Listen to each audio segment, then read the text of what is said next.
Hello, I'm Isaac Hayes III, founder and CEO of Fanbase. Listen to what I'm about to tell you. The window to invest in Fanbase is closing. We've raised over $10.6 million of our $17 million goal. That means there's room for less than 6,370 people to invest in Fanbase for the average amount. The minimum to invest in Fanbase right now is $399. That makes you an owner in Fanbase today. Go to startengine.com/fanbase to invest. Why? Because current social apps have taken advantage of users for far too long, with content suppression, shadow banning, harmful racist content, and no real tools for monetization and equity. Fanbase has over 1.4 million users and counting, allowing anyone to reach all their following and monetize their content from day one. Social media is the new TV, and whoever owns the apps that distribute that content have the opportunity to own potential billion-dollar companies. While big platforms with uncertain futures are failing to serve their users, Fanbase is stepping up to fill the gap. Don't wait until it's too late. Invest now, invest for yourself and your future. Go to startengine.com/fanbase and own the next generation of social media.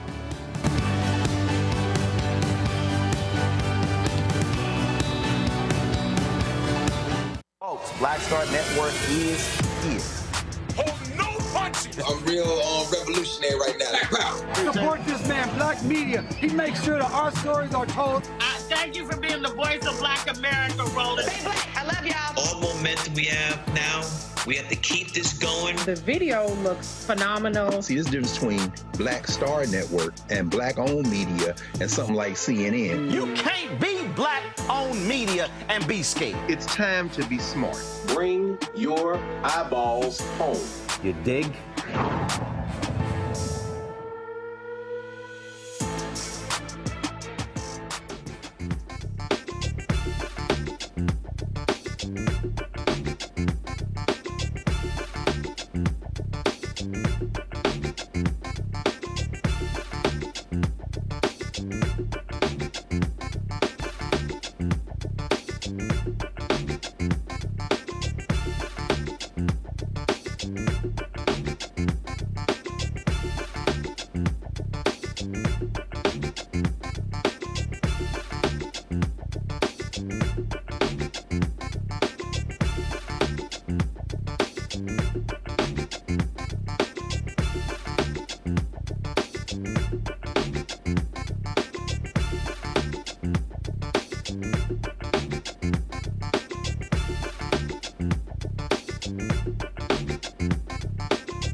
Wednesday, May 14, 2025, coming up on Roland Martin Unfiltered, streaming live on the Black Star Network. Ooh, talk about bring the funk on Capitol Hill.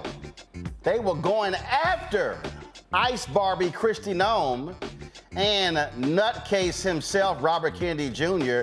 Wait until we show you what took place. Ooh, it was just way too much fun. Omaha, Nebraska, guess what?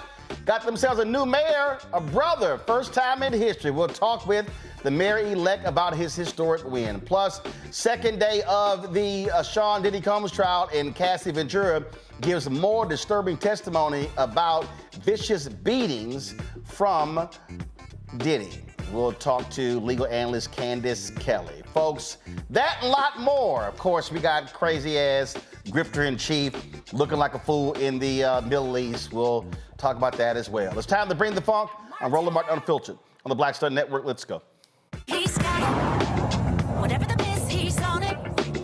Whatever it is, he's got the scoop, the fact, the find. And when it breaks, he's right on time and it's rolling. Best believe he's knowing. Putting it down from sports to news to politics. With entertainment just for kicks, he's rolling. It's on go, roll, y'all. It's Roland Martin, yeah. Rolling with Roland now. He's funk, he's fresh, he's real, the best, you know he's Roland Martin now.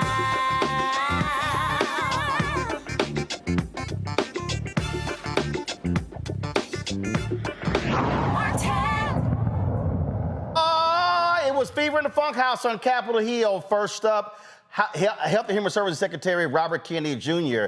Boy, Congresswoman Bonnie Coleman Watson laid into his ass when it comes to his agency. Roll it. Mr. Secretary, few things enrage me more than the racist attacks I see this administration carrying out by embarking on an ignorant crusade to rid the government of any programs that are working to improve the lives of Black Americans. The administration has moved to ban the words Black, race, bias, minority, oppression, prejudice, discrimination, disparity, and racism. Any grant application on federal programs that include these words had them immediately stripped. It is painfully clear to me that in doing this administration that you work with and work for is attempting to legitimize racial discrimination, and that, sir, is a moral disgrace. It is not woke to improve the health and well-being of Black people who are disparingly impacted by just about every health issue. It should not be controversial to make right a healthcare system that was not built to help people like me, to take my concerns, my pain, my health very seriously in this country. Black women die from childbirth complications at a higher rate in this country than any other high-income country. And last year, where there was overall maternal deaths dropping in this country, well, Black women maternal deaths rose. This sickens me, and it tells me that our government has so much more that we must do to focus on improving the lives of Black women, not less. Your decision and justifications are damning and troubling, particularly for destructive impacts your choices and benefits will have on poor minority people. So tell me, sir, how will eliminating minority health offices, how will eliminating initiatives and programs across the department that were created to look at the disparity in healthcare and the need to give greater attention to the fact that Black folks' experience in healthcare was very damaging, was very different. How exactly will HHS banning the words that we use to describe ourselves make us healthier? Congressman, President Trump's vision of this country is the same as Martin Luther King's, that we should have a colorblind administration. President Trump is deeply concerned about the maternal health crisis and the fact that Black mothers are more likely to die in childbirth 2.6 times, 260%. So more how likely will you to die. Explain, excuse me, sir, let me claim my time because I don't need this rhetoric about Donald Trump and the lie that he cares about me and Black people. What I want to know is the proposals. I'm claiming my time, sir. Reclaiming it. I want to know specifically, how do you intend to address those disparities and to overcome those disparities as it relates to Black health in this country with the changes that you've decided are important or someone has decided for you, I don't know, with your department? Specifically, sir. I've spent a lifetime working on those priorities, and I continue to do so. We have 8 divisions, 8 programs for minority health at HHS. We've closed one of those offices. We're maintaining the other 7. We have 42 programs for maternal health. We're going to close a couple of them and consolidate them. We're going to still spend $1.7 billion a year. The commitment is there. We're just reorganizing. Okay, you know what? And the impact of reorganization is something that I shall continually ask you to show me. So please let me warn you now. I welcome those inquiries. And I don't want rhetoric. I want numbers. The other thing that really troubles me, sir, is LIHEAP. It is a program specifically to address the needs of low-income and minority families as it relates to heating and even air conditioning. Why? And what is your rationale for eliminating that program specifically? Why? I'm very committed to LIHEAP. My brother ran a low... I don't care about your past. I care about your functioning in this department, in this administration right now in response to this question. My time has expired. Well, then so has your legitimacy. I yield back. Well, now, my panel, Rebecca Carruthers, Executive Vice President, Fair Election Center out of D.C., Neam Carter, author and Associate Professor, School of Public Policy, University of Maryland. Also, Andrew Clark, Managing Partner, District Legal Group out of D.C. Glad to have all 3 of you here. It was a little fired up there, Rebecca. A little fired up there. Okay, let me know when we get Rebecca back. Nyambe, I'll go to you. That's what happens when you, this called light his ass up. Well, listen, I think this is a problem that so many of us have with this administration. Look, Bonnie Coleman has been around for a very long time. She is not a dumb woman and not to be trifled with. And unfortunately, we don't see a lot of fire in the belly like we see from her. And I think that's why it's so exciting to see, because this is the kind of congressional oversight we need. I mean, it has been clear that in this particular administration that people's credentials and bona fides do not matter. And Kennedy was trying to give a lot of talking points, even invoking Martin Luther King, who, quite frankly, if they had their way, we wouldn't even be able to talk about him, his name, or his politics. They want to misrepresent their record. And the fact of the matter is these people don't care about Black people, and they certainly don't care about Black women. And so this whole talking point of what we're trying to do, is reorganize, is consolidate. We want to make healthcare delivery better for Black women is hogwash. We know they're doing everything they can to undermine the social supports and the social welfare network that could support many Black families, Black mothers, particularly those who are low income. And I mean, everything from firing federal workers, where we know a lot of Black women are employed or were employed before this administration, down to Medicaid and Medicare expansion.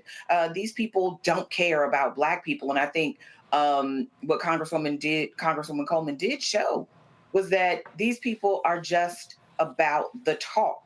The only thing they care about doing is destroying and lying, quite frankly. And, you have to think about what our grandmothers told us. If you lie, you cheat. If you cheat, you steal. And if you steal, you kill. And these are politics of death these people are dealing in. I mean, we won't even be testing our milk pretty soon. This should concern all of us. And I think she cut to the quick with this one today. Rebecca, I mean, listen, this is what needs to happen, how they must be challenged. Yeah, absolutely. Because here's the bottom line. If this administration cared about the health and well-being of Black people, then they would do what it takes to increase the number of Black healthcare workers, specifically Black doctors in this country. Today, they would not have went after and decided to investigate some scholarships in Ohio that looks to diversify the medical industry. If this administration really cared about the health and well-being of Black folks, then the president would not have the executive order that looks to change some of the accreditation policies for medical schools, which includes having demographics around diversity to make sure that there's a diversified pipeline of people of color that's entering into the medical profession. So, hats off to the Congresswoman for using her voice and being forceful. And this is the type of thing that we need in order to challenge this administration. Yeah, because at the end of the day, these thugs are going to do exactly what they're going to do. And Andrew, they must be pushed, prodded, and called out and challenged at every turn. I mean, and first off, we're talking about healthcare here. Can we just address the elephant in the room? What is going on with my man's voice? Why does he sound so raspy? And he's supposed to be the head of the health for the whole entire United States. Somebody get him a cup of tea. Somebody get him a lunch or something, because the boy just don't sound right. Now, I mean, I'm not going to pretend to know what to do with women's rights, because then I'm just going to be just like him. I'll leave that to my esteemed panelists. But one thing that I hate when they say, when they talk about equality, and they try to bring up Martin Luther King. Martin Luther King lived in a time when there was no equality, and he was trying to at least get us up on the same pedestal. And what we're talking about here today is discrimination to try to knock us down off the pedestal to which we're sitting. So please stop using MLK's name, and also please somebody get that man a cough drop or something. No. Somebody get him a new job. All right, y'all.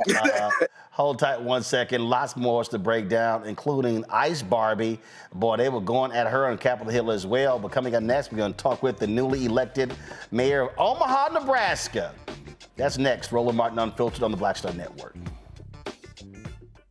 On the next Get Wealthy with me, Deborah Owens, America's Wealth Coach, we're talking about the difficulty of being able to acquire wealth for Black Americans. My guest, Emily Flitter, is the author of The White Wall: How Big Finance is Bankrupting Black America.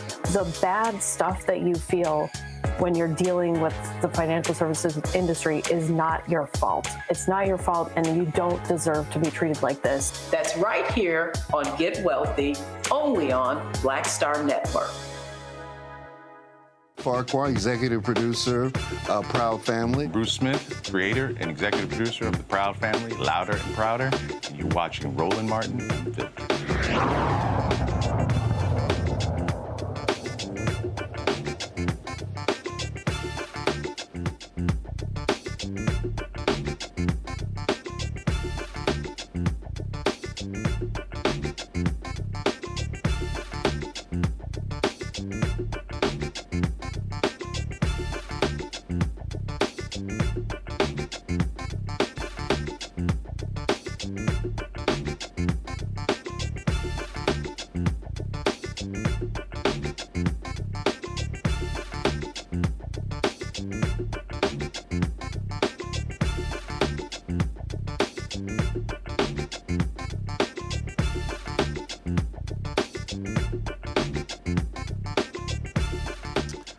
Folks, big election last night. Democrat, former deputy police chief of Omaha, Nebraska, John Ewing Jr., beat the incumbent Republican mayor, Jean Stothard, who was seeking her fourth term.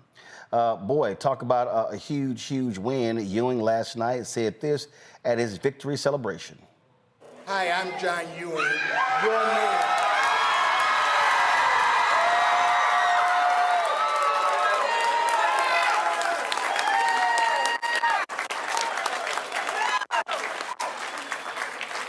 Before I go forward with my prepared remarks, I have to tell you all a story because he's standing right here in front of me. About 13 years ago, I was in the legislative chambers when one of the former pastors in Omaha, Leroy Adams, told me I was going to be the first black mayor of Omaha.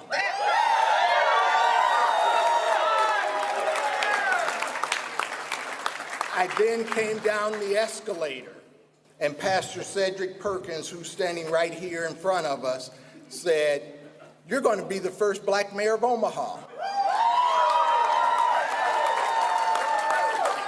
So within about 2 minutes, I heard that from those two men, and I said, okay, that sounds good, but I didn't know if I truly embraced it at that moment. But they said that to me with such conviction that it stuck with me. Yeah. And so thank you for sharing that with me, and thank you for being a great friend throughout this whole process. Tonight, we embark on a new chapter.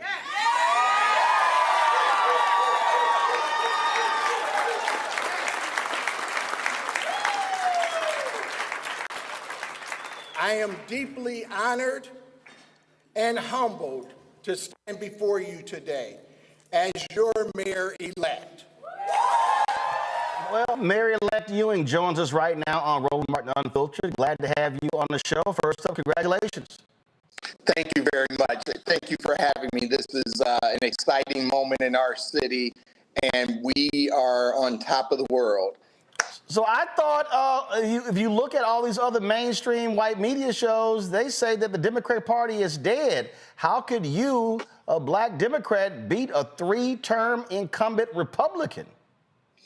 I don't think the Democratic Party is dead. I think what we need to do is show people that we are common sense folks who can bring people together and who can get things done. And that's what I've done in my 43-year career in Omaha, and that's what I sold to the people, that we were going to bring people together.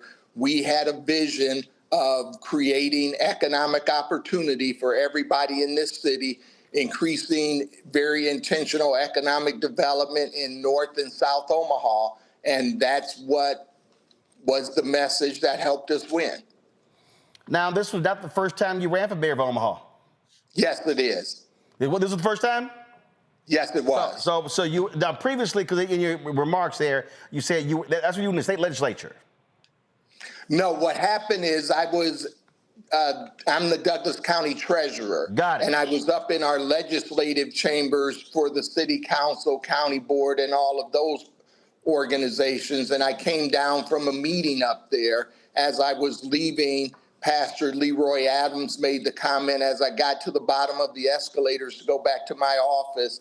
Then Pastor Cedric Perkins made the comment to me as well. So I've been the Douglas County Treasurer. This is my 19th year, and I'm actually the first African-American to win a countywide election in Nebraska as well.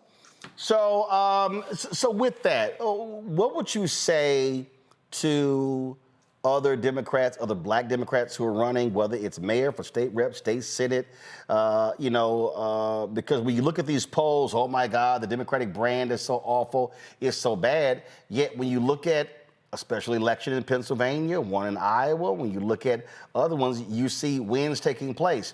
What do you say to people who, when they hear that, oh my God, the party is rudderless, it has no leadership, what do you say to that? I think you have to be your own individual first. And then I think, secondly, you have to show the people what you stand for and the fact that you are going to partner with them. One of the things I showed the people in Omaha is the chaos that is happening in Washington, D.C. And I compared that to my leadership style and how I was going to lead this city. And that resonated with people across political aisles, Democrats, Republicans, independents. People want good government, and that's what Democrats have to deliver. We have to impact people's quality of life. And when you look at your focus, what is your primary focus when you are sworn in and you become the mayor of Omaha? I want to do intentional economic development. That was my number one thing that I talked to the people of this community about. We have an urban core plan that primarily impacts downtown Omaha, Nebraska. I want to spread that to the North Omaha community, which is primarily Black folks, and then into the South Omaha community, which has a large contingent of Latino members of our community, so that they can take part in the economic development in this city and the opportunities in this city. Omaha is ranked highly by places like Forbes magazine as the #1 place to live. Well, I want us to be the #1 place for everybody. You were deputy police chief. Yes. And what often happens is when public safety is an issue, a lot of Democrats try to run as hardcore as they can because this notion that Democrats are soft on crime. How do you make the argument, though, as somebody who served in that capacity, now will be the mayor, that there has to be a balancing act when a lot of these cities are spending 50 and 60% or even more of their city budget on police and fire? I think we have to have a balance, as you're saying, and I think one of the things I wanted to make sure the people of this community understood is that I do want to increase the staffing because we're about 130 officers short. But I don't want to do that so we're heavy on crime and we're writing more tickets and all of those things. What I want to do is get Omaha police officers the opportunity to be able to do community policing and be able to partner with their community and be able to help their community address the issues as they see them, not just as the police department sees them. And one of the things I point to is I was co-chair of the Crime Prevention Covenant here in Omaha when we started an effort called the Empowerment Network. We were able to reduce gun violence by partnering with the community about 70%. And we are one of 4 model communities because of that, as designated by President Barack Obama's foundation. So it's really about partnering with the people of this community and doing policing with them. And so the people of this community understand my experience in police, and they understand how I want policing to be in this city. We're partners, not people who are doing policing to you. Questions from my panel. Nyambe, you're first. So congratulations, Mayor-elect Ewing. Thank This you. is huge. So can you talk a little bit about how you approach these local communities? Because I can imagine this is not something that can be handled by, consultants and others outside of Omaha. This had to be a very local, very hands-on approach. So can you talk a little bit about your approach to your campaign? Sure. So the first thing is I've been in public service in this community for 43 years. First as a member of the Omaha Police Department, and then the last 18 and a half years as Douglas County Treasurer. But I've also been heavily involved in community service, having served on about 70 boards. So I think one of the things you have to do is you have to know your community and you have to know your people. So everything we did with the campaign was local people who also knew the city, but they understood politics and I understood the city. So we took and combined those two approaches in order to develop a strategy that would help us win.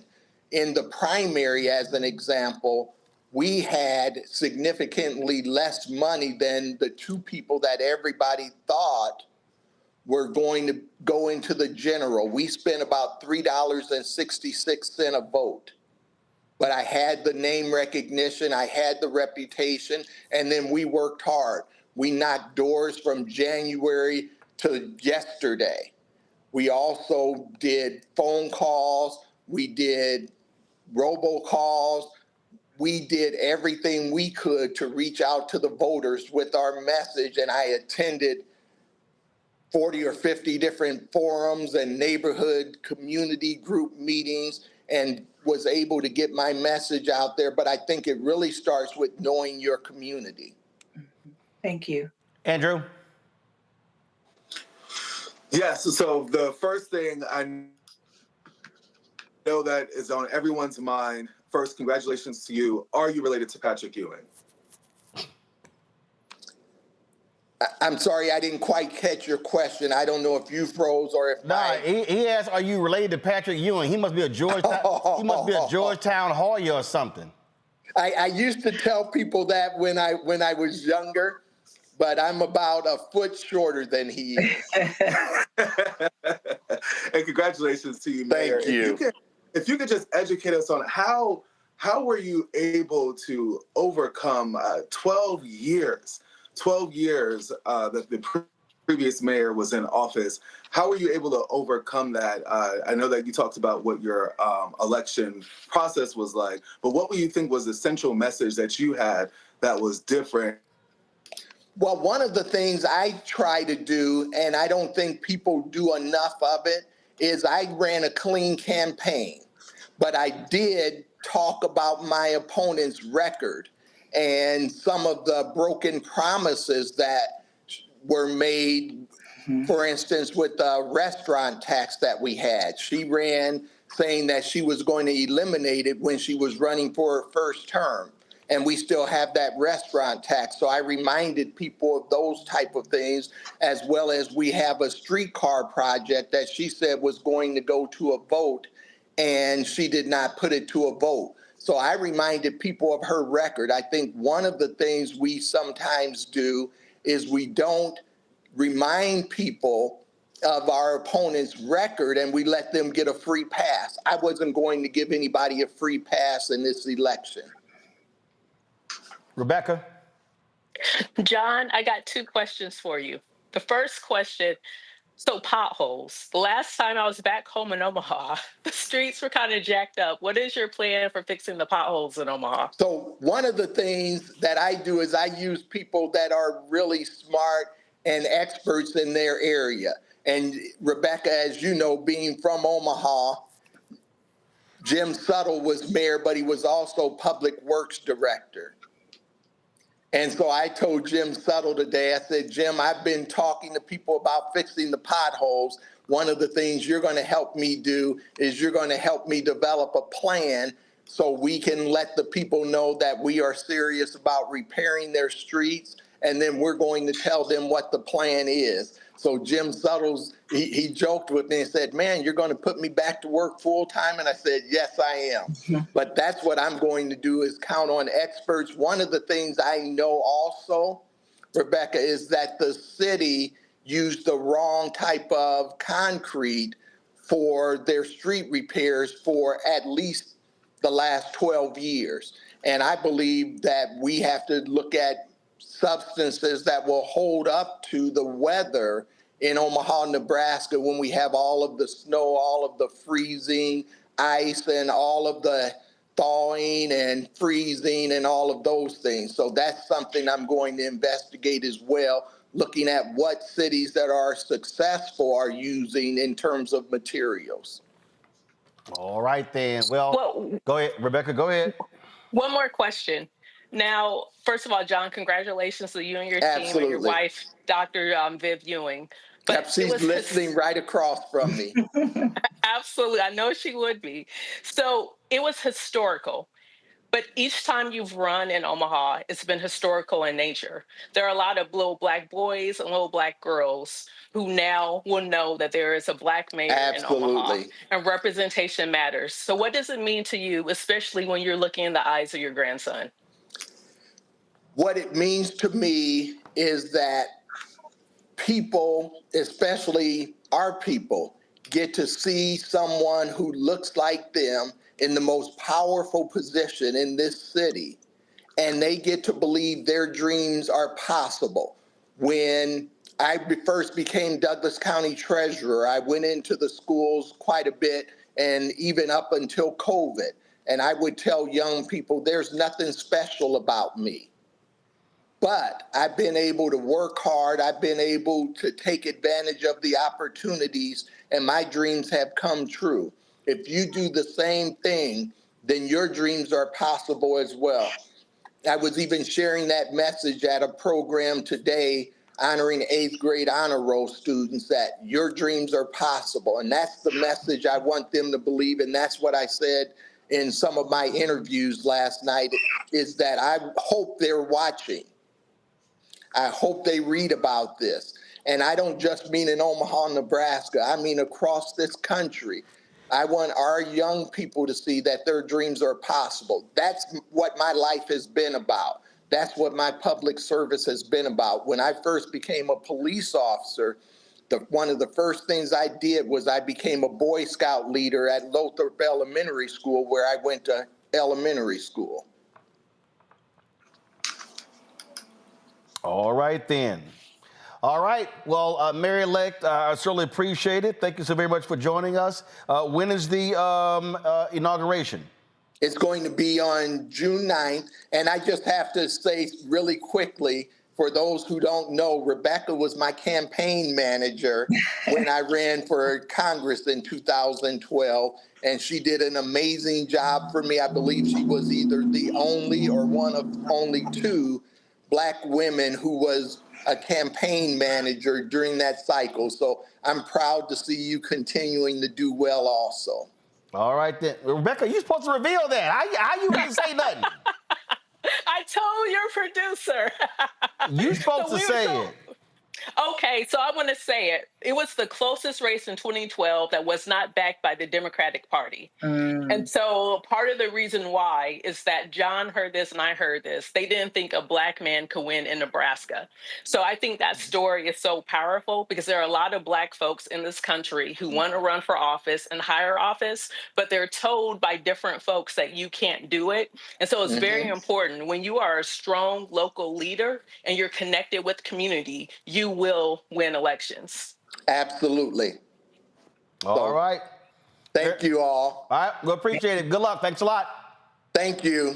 All right, folks. Going to break. We come back. We're going to talk about, what did we show you? What happened with Ice Barbie on Capitol Hill. Ooh, they were laying into Kristi Noem. That is next on Roland Martin Unfiltered on the Black Star Network. Don't forget, support the work that we do. Join our Bring the Funk fan club. Our goal is to get 20,000 of our fans on average, contributing $50 each a year. That's $4.19 a month, 13 cents a day. We purposely don't charge a subscription for our content.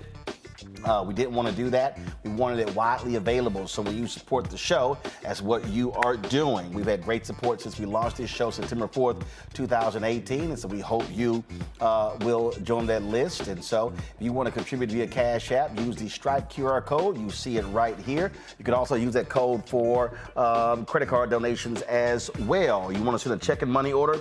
Go to P.O. Box 5. First of all, make it payable to Roland Martin Unfiltered. P.O. Box 57196, Washington, D.C. 20037-0196. PayPal is R Martin Unfiltered. Venmo is RM Unfiltered. Zelle, Roland at RolandSMartin.com. Roland at RolandMartinUnfiltered.com. We'll be right back.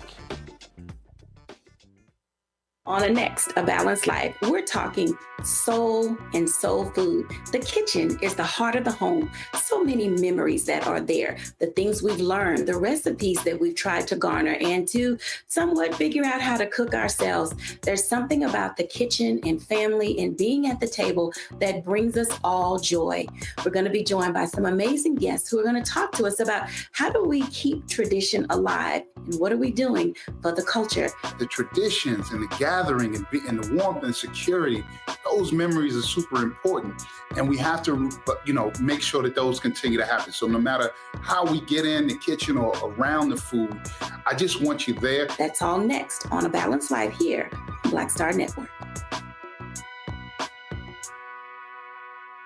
Now that Roland Martin is willing to give me the blueprint, hey, Cyrus, I need to go to Tyler Perry and get another blueprint because I need some green money. The only way I can do what I'm doing, I need to make some money. So you'll see me working with Roland. Matter of fact, it's the Roland Martin and Cheryl Underwood show. Well, should it be the Cheryl Underwood show and the Roland Martin show? Well, whatever show it's going to be, it's going to be good.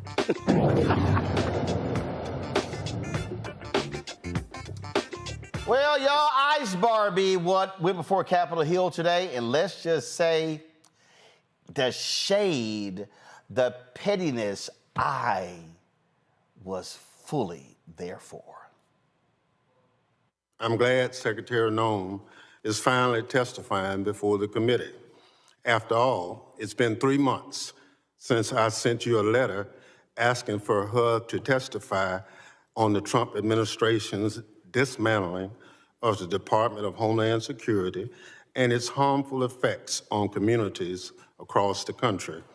Secretary Noem, I guess the chairman didn't think systematically dismantling the Department of Homeland Security, firing the federal workers who keep us safe, and violating the Constitution of the United States justified your timely appearance before this committee.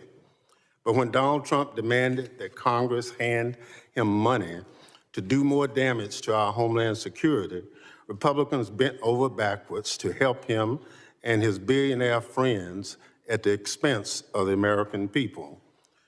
Whatever got you here, Secretary Noem, I'm glad you found time among your many photo ops and costume changes to testify about why President Trump is seeking more taxpayer dollars and what you plan to do with that money if you get it.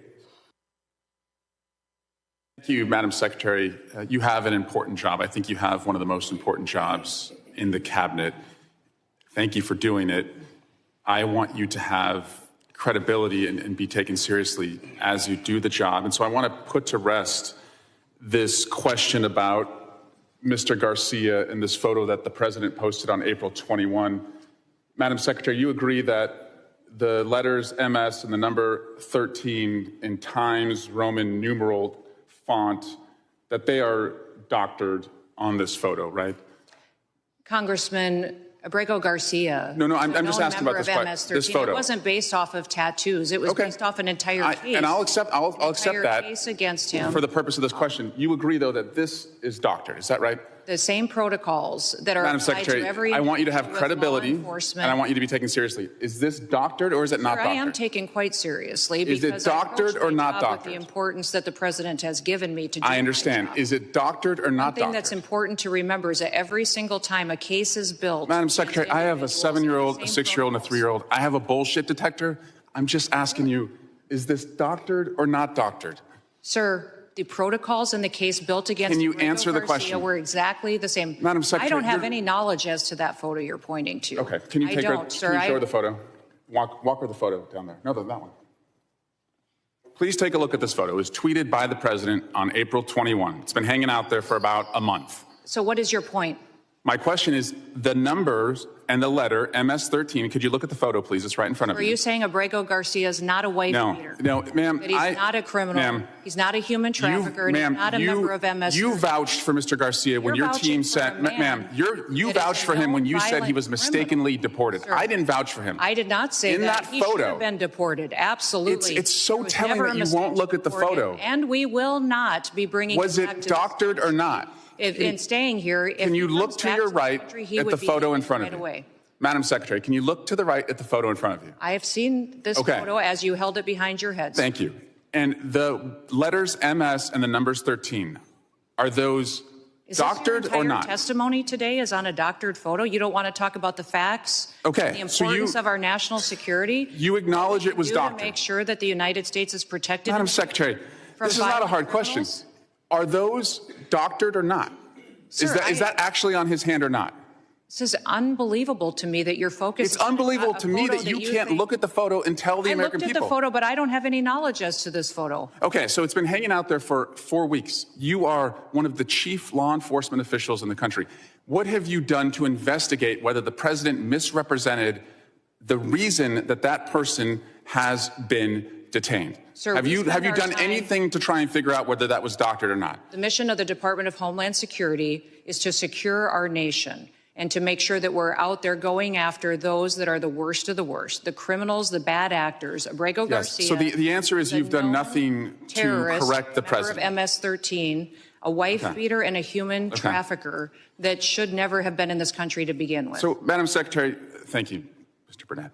Appropriately, if the Supreme Court has ruled 9-0, that he hasn't been treated appropriately. Why is your opinion better We had and two have more judges, authority than the Supreme Court? investigators, 2 judges, an immigration court that all said he was MS-13 and was removed from this country. But you understand, that is you saying that. That is you saying that. That is them saying that. This No, is no, no, no. investigators and law That is enforcement you officers making in that the case they determination. built against him. If you don't the trust our law court enforcement has officers considered all that. and The judge has investigators, considered all that, then Madam who do you Secretary. trust if you And don't if you would be trust judges? quiet because I'm reclaiming my time, you are not following this court order. But let's focus on the court order because this opinion also says that to facilitate, which the Supreme Court is requiring, is an active verb. It requires that steps be taken. What steps have you taken to return Mr. Abrego Garcia to allow him to get due process? Abrego Garcia is in his home country. What If he were to come steps back, have you taken? If your continued advocacy for him were to... I'm not advocating for him. Yes, you I'm are. advocating for a court order, Madam Gone to the Secretary. mat for this The man. court order He's terrorizing says that people in you traffic. must take steps to follow the court order. You are here under oath. What steps have you taken to return Mr. Abrego Garcia pursuant to this court order? It's got to be extremely discouraging to be one of your constituents. To see you fight for a terrorist like this and not fight for them is extremely alarming to me. I'm fighting for due process, and that's under the Constitution. Gentleman's and you time should has fight due expired. process. You refer to foreign terrorist organizations. You refer to aliens who are affiliated with foreign terrorism. You refer to arrests of suspected gang members. Not once do you mention the term domestic terrorism, domestic terrorist, or lone wolf. There's a gaping hole in your testimony today. You fail to reassure this committee or the American people that you'll protect the homeland from bad actors, radicalized right here in the U.S., like the gunman who opened fire on my community 3 years ago today. There's been a systematic, intentional effort by your department and this administration since January 20th to ignore the very real threat posed by domestic terrorism. A little hot there. Here's the reality, Andrew. These thugs refuse to abide by a Supreme Court decision. Yeah, and when we look at the fact that he was forbidden from going to that country, and that Actually, we're losing your signal, so let me go to Nyambe. Nyambe?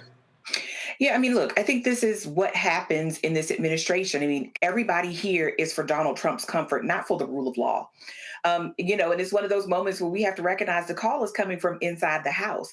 The biggest threats to our democracy are not the Abrego Garcias of the world, are the folks like Kristi Noem who will willingly and regularly disobey the oath they took to the people of the United States and to defending the United States Constitution.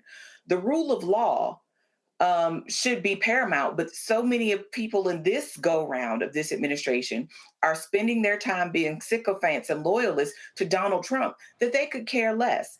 I mean, this is what is, I think, driving so many people away from this presidency. It doesn't necessarily mean that this is a shoo-in for Democrats, but what it does mean is many of those people who took a chance, who thought that what Donald Trump was saying about immigration and about the economy would actually come to pass and they would see their lives bettered, recognize that these are just moves to basically dismantle a legal system that will allow anyone, including Americans, civil rights and civil liberties to be trampled on by this administration. And Kristi Noem, we know this woman who is, by her own admission, killed a puppy, doesn't care about people. I mean, she could not care less. Otherwise, you wouldn't show up in a prison in another country with a Rolex on while people are being dehumanized and have had their characters assassinated by no other word but your own in this administration. And this is the kind of stuff that really upsets people. And I mean, and upset is, of course, putting it mildly, but is letting this government's hypocrisy be on full display. This among many other things, right? Because while we're importing Afrikaners from South Africa, we are deporting people who have a right to be here and who are owed an opportunity to defend themselves in a legal setting. And Kristi Noem is just, again, another long list of people who have signed up and signed away their own integrity in the name of this administration. Absolutely. Rebecca?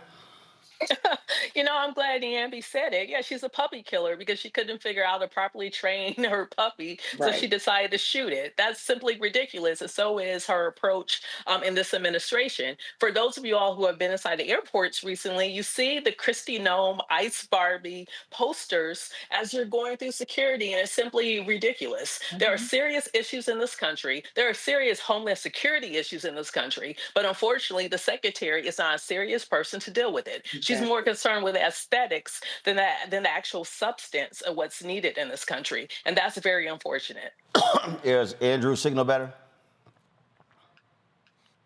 Yeah. So Roland, the biggest issue that I have is how she's playing in everyone's face as though they're not going into the court and arguing something completely different.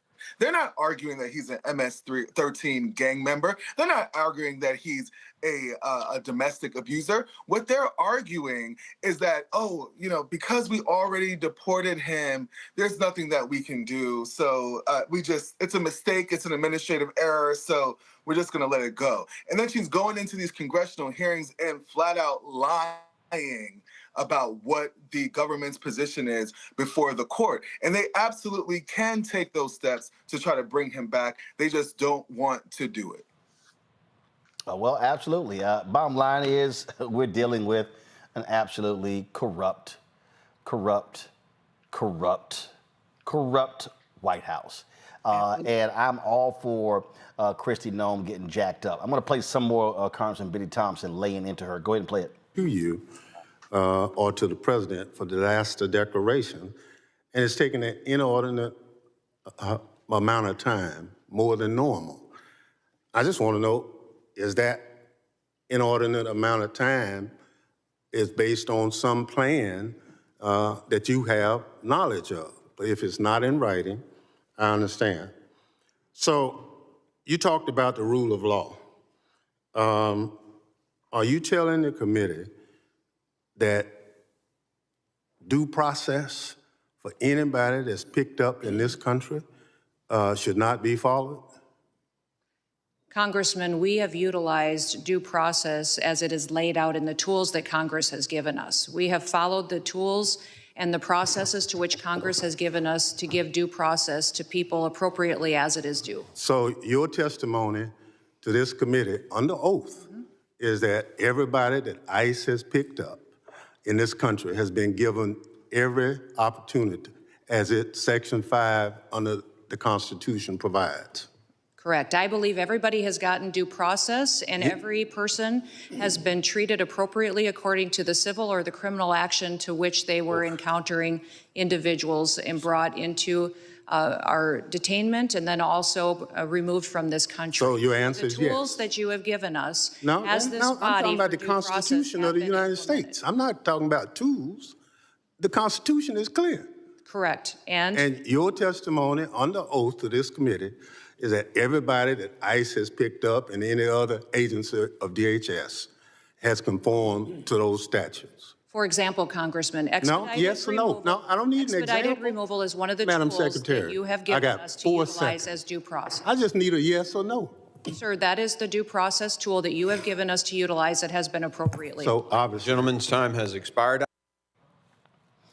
Y'all, Ice Barbie is a damn joke. That's what she is. All right, we're going to go to a break.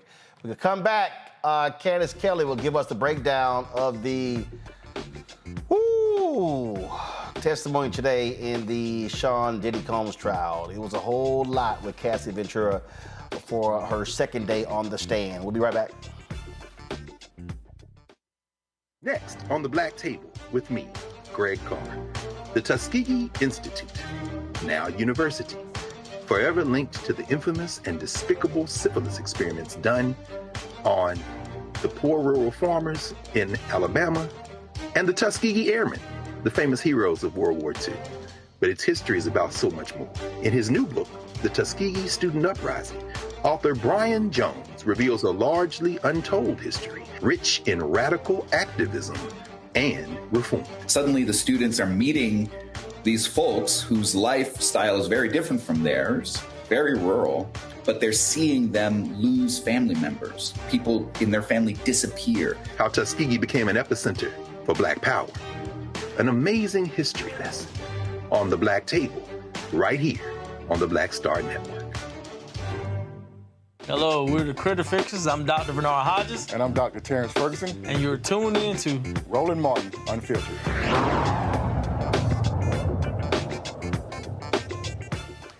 For the second day, Cassie Ventura returned to the stand in the federal trial of Sean Diddy Combs. And man, it was just as shocking and devastating as it was on yesterday. Legal analyst Candace Kelley joins us right now with the breakdown. You know, like you said, it was a lot. What we found out actually were more details, kind of just the hundreds of encounters of these freak-offs, Cassie really broke down everything.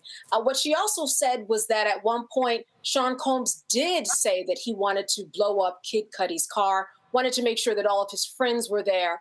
And she also mentioned that many, many times she said that she did not want to do this anymore. Remember, that's very important to the case that the prosecution is trying to prove. But here's what was the really big bombshell, and this came at the end of the day. Cassie explained that when she finally broke up with Sean, she decided that she would have dinner with him. She said it was a fine dinner, a lovely dinner, but when they got back home, he raped her.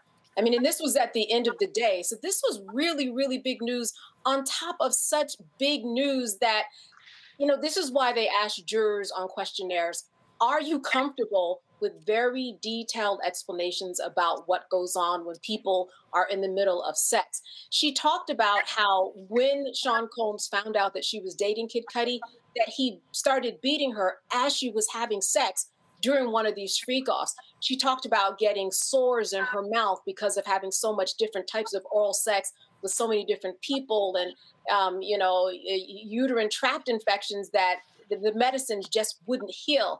I mean, it was just a day of details. And when asked how many freak-offs did she think she was a part of, she said too many to count.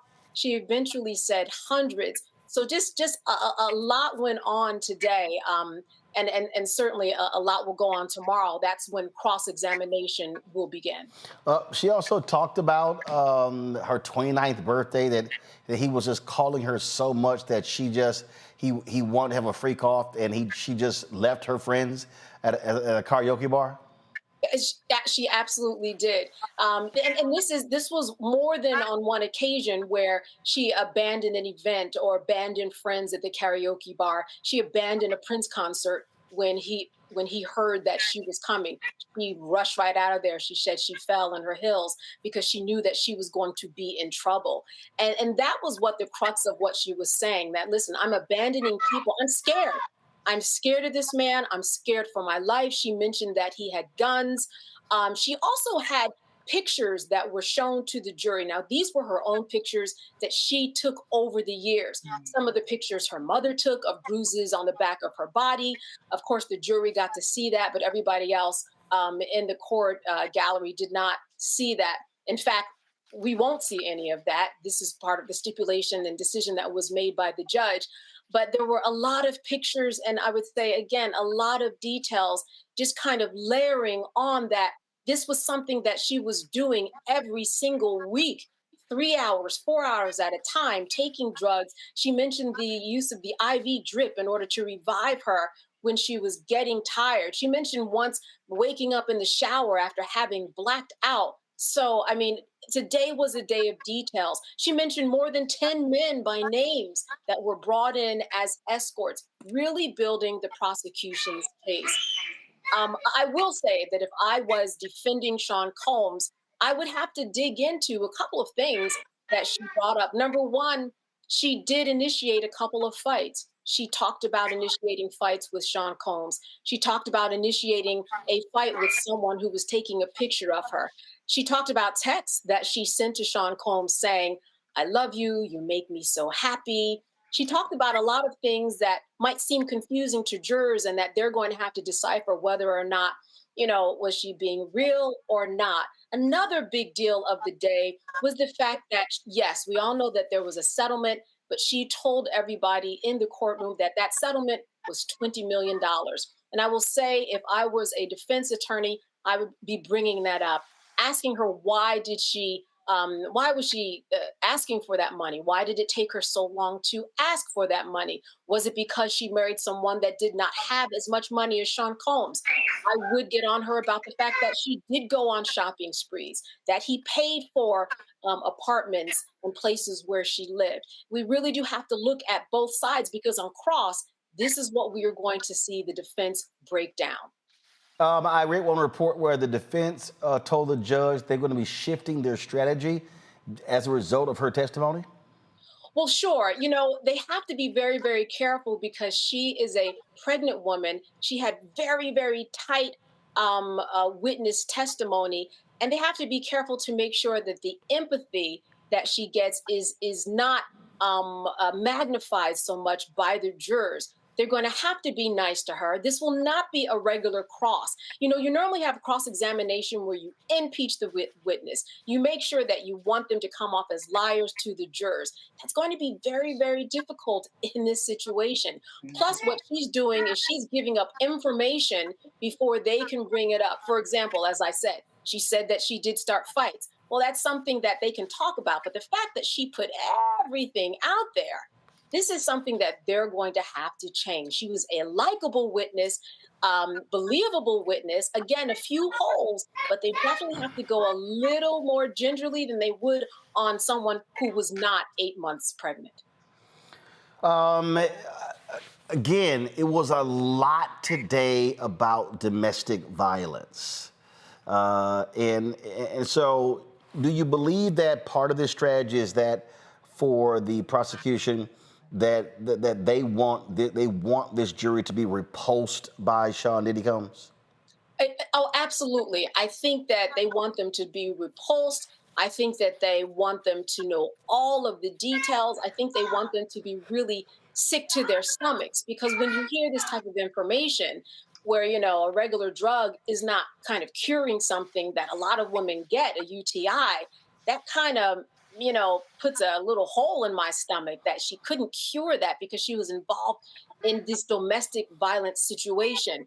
I listen, there are a lot of ways that this can happen too. I mentioned the expert that we're going to hear from that will kind of justify and contextualize all of this. I would also suggest that if anybody wants to look at, those people who are in violent situations, look at the Duluth model out of Minnesota of control and power. It talks about all of the ways that women and men are controlled, economically and physically, and made to feel like they're alienated from their friends.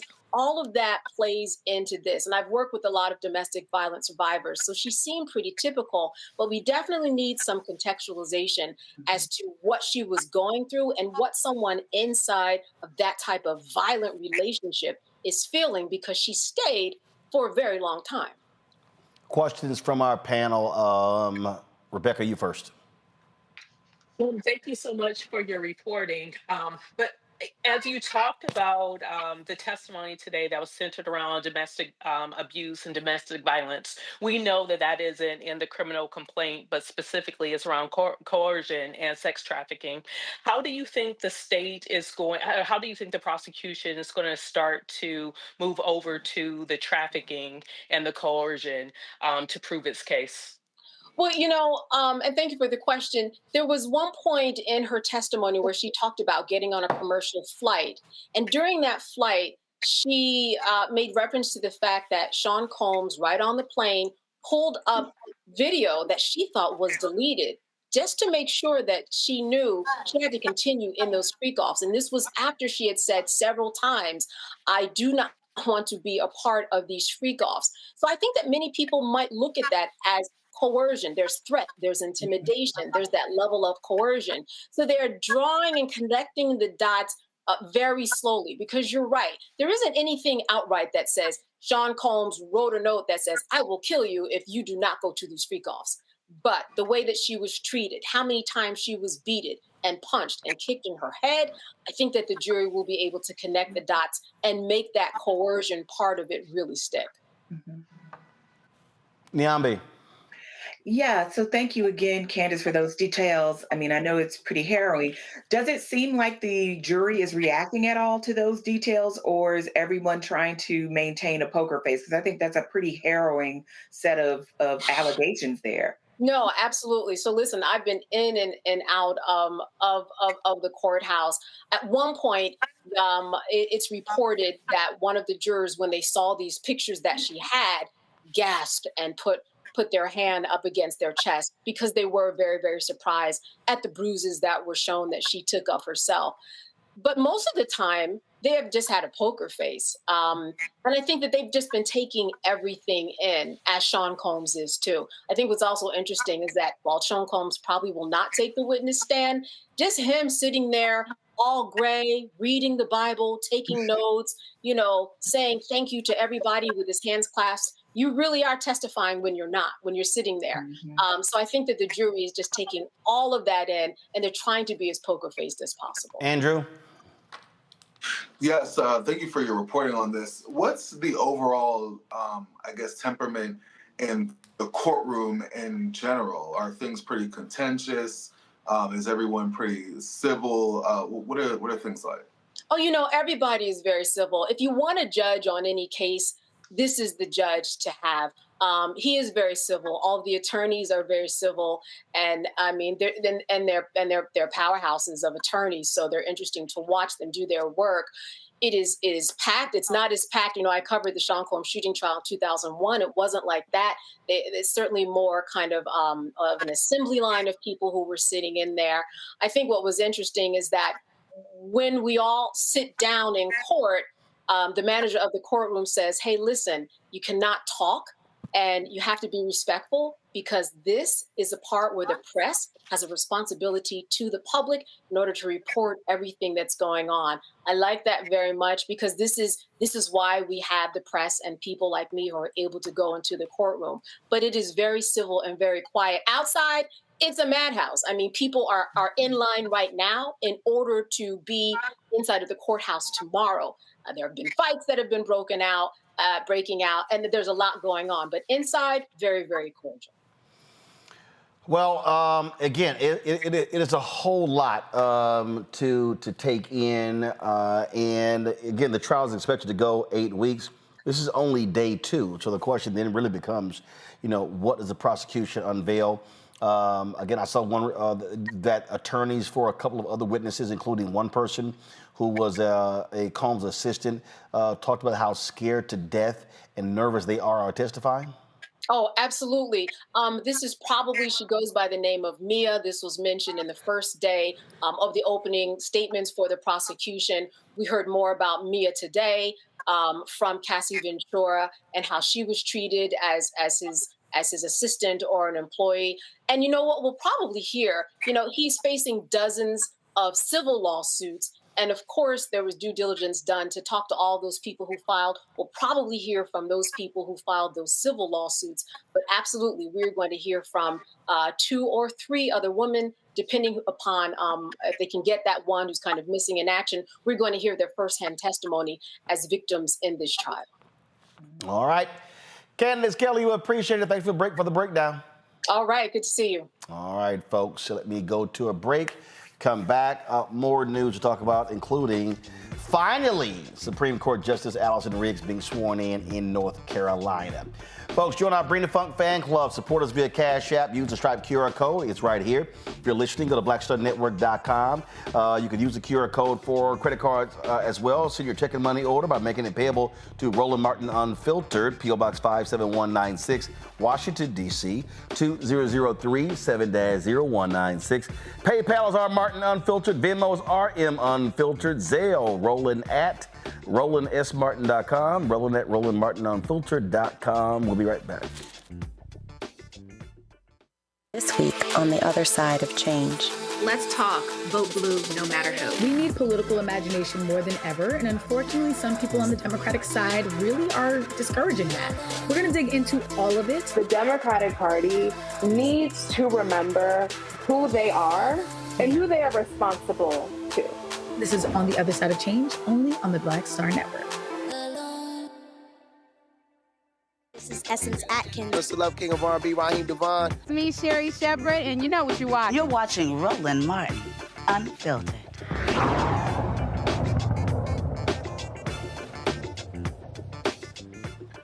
Well, folks, the legal battle over the Supreme Court seat in North Carolina is now done, with Allison Riggs being sworn in today as the Supreme Court justice in that state. She already had the seat. She's being challenged by a Republican. And of course, for 6 months, he was fighting this, just making stuff up. And so finally, she was sworn in. Here it is.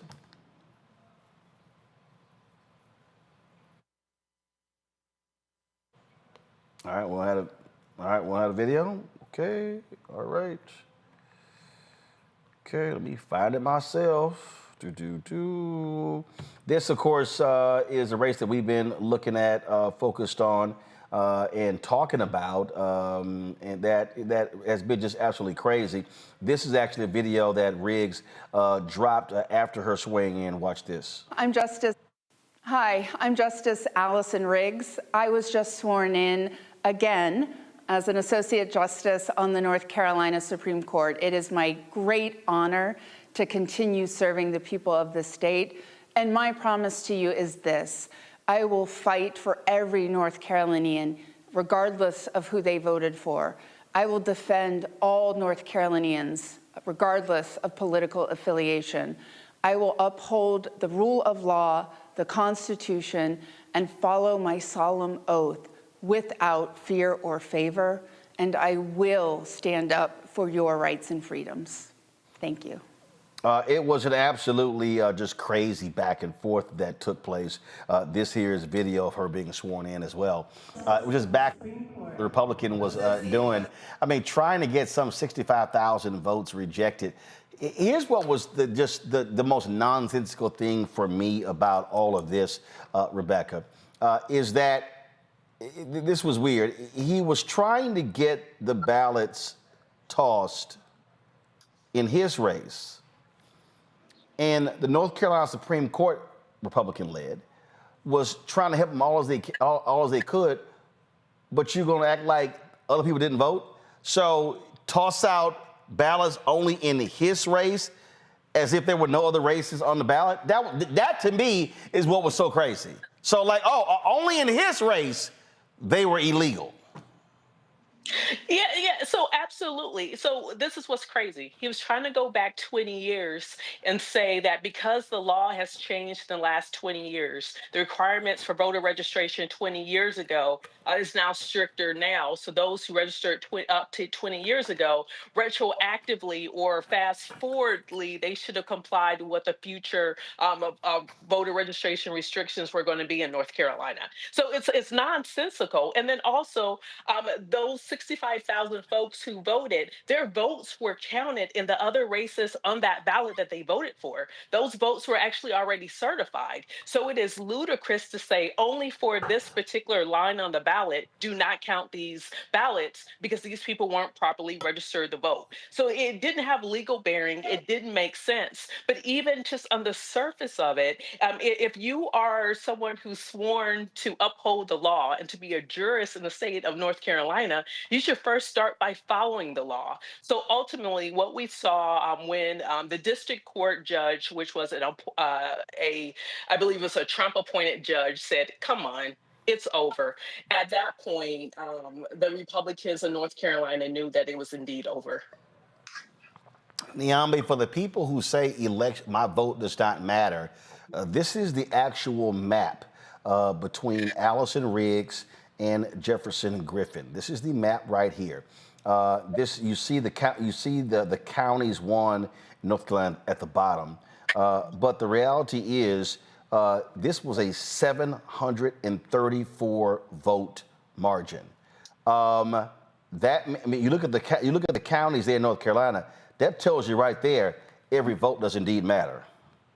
Absolutely. And I think when you're talking about a place like North Carolina, which has some really interesting politics, right, where, some places are blue, some places are more purple, some places are more red, it absolutely matters. It's a big state with a lot of counties. So this really was going to be one on the margins. And I think when you think about places where voting equipment is not as updated as it should be, where you see people who are disenfranchised or excluded, again, these efforts matter so much more. And so, the North Carolina State Board of Elections and others who've been involved in this process, right, have spoken repeatedly, not just about the process, but about the sort of the equipment and the infrastructure that is needed in this state. So this election, which is about election denialism and all this other stuff at the national level, is really about equality and access to at the local level. And, look, state races are so vital to our lives, and many are won with as few votes as we saw here in North Carolina. So if anything, I think this is a plug for people. If you're over the national stuff, okay, fine. But your state and local elections matter so much more for your daily life and how you experience your daily life. And North Carolina is just one of many places. So this is whether we're talking about judges or we're talking about school boards or any of those other positions, right? When we care about things like potholes, we got to look locally. So I hope people pay attention and know that there's a lot of stuff happening in our communities right now that matter. Andrew, that's the point that we're always making. But here's the other thing that people don't seem to understand, and Riggs did. When she spoke, she warned about the threat to future elections. Listen to this. Voters should not have to fight tooth and nail to have their lawful votes counted. Disappointed politicians should not use courts to try and get a different election outcome. That's right. We have before and may continue to see efforts to undermine our rights and our democracy. And just as you use your voices in this fight, I encourage North Carolinians to remember, you decide elections, not candidates, not political parties. And those that you elect are accountable to you. It is crucial for you to use your precious right to vote to elect candidates and especially judges who will put the Constitution, the rule of law, and their solemn oath above their own personal political ambitions and ideologies. And the reason I was able to stand resolute, not discouraged and not intimidated, is because I knew that I stood arm in arm with you, protecting that precious fundamental right to vote. Thank you. Andrew, folk better not play around because, again, these Republican courts in this state, they were trying to give this election to Griffin as badly as they could. They tried everything. Yeah, and it's so sad to see our democracy and also the three branches of government, how it played out in a situation that was so egregious and how they were able to almost overthrow an election that was clearly won by rigs. But ultimately, we did see that the rule of law prevailed. And I think that it gives us a slither of hope that the rule of law can prevail. I like how she talked about perseverance and how she stood tall and how she was able to overcome even in the face of adversity. Absolutely. And so, again, and so now you see the woman who's holding the microphone there. That is, that y'all freeze it. Y'all may not realize this, but that's a black woman. That is North Carolina Supreme Court Justice Anita Earls. She's going to be on the ballot next year. Again, Riggs and Earls are the only two Democrats on the Supreme Court.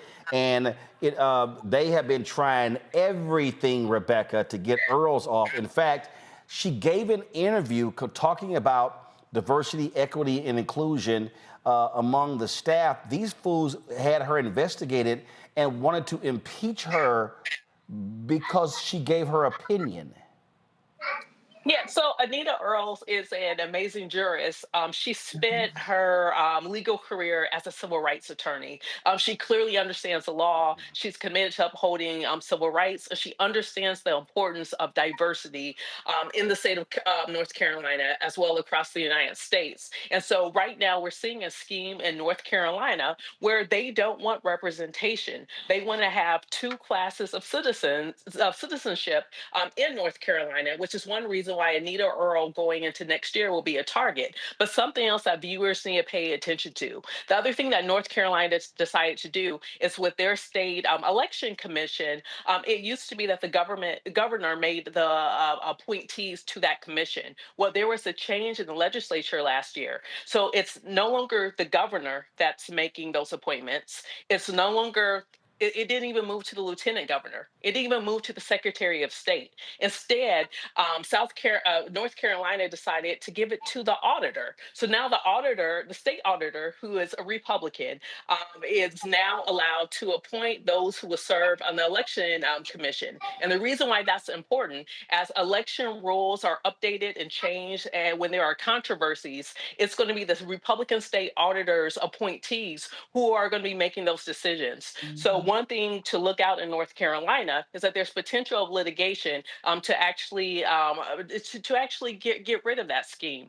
But people need to keep their eye in North Carolina because when it comes to the vote, we're going to still see challenges going into the 2026 election cycle. And understand, Niambi, why did they do that? Well, because the governor in the legislature did that. The governor in North Carolina is a Democrat. The lieutenant governor is a Democrat. The secretary of state is a Democrat. The attorney general is a Democrat. That's why they shifted that authority to the state auditor.